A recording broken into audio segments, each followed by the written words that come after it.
প্রেমে পড়লে মানুষের মন ও শরীর শান্ত হয়। বিশেষ এক ধরনের হরমোন নিঃসৃত হওয়ার কারণে মানুষের নার্ভাস সিস্টেমকে পুনর্গঠন করতে সাহায্য করে। এতে ব্রেইন সেল তৈরি হয় যা স্মৃতিশক্তি বৃদ্ধি করে।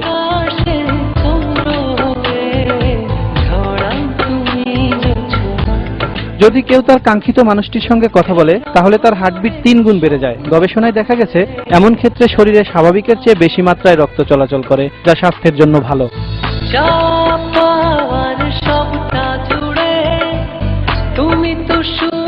প্রেমিক যুগল যারা পাশাপাশি বসে সময় কাটায়, নিঃস্বার্থভাবে একে অন্যকে ভালোবাসে, তাদের দুশ্চিন্তা কমে যায়, হতাশা দূর হয়, মানসিক স্বাস্থ্যের উন্নতি ঘটে।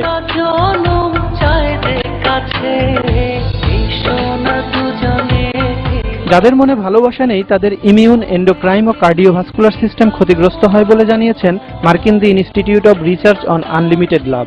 এছাড়া তারা একাকিত্বে ভোগে, যা অকাল মৃত্যুর আশঙ্কা 5 গুণ বাড়িয়ে দেয়। ভালো না বাসলে মনে ক্রোধ জন্মে, যা শরীরের জন্য ক্ষতিকর।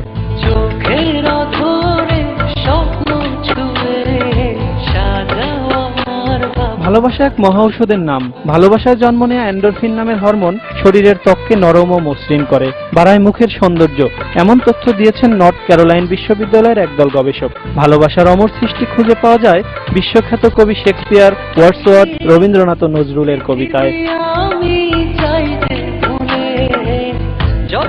ফিরোজ হাসান, মোহনা সংবাদ।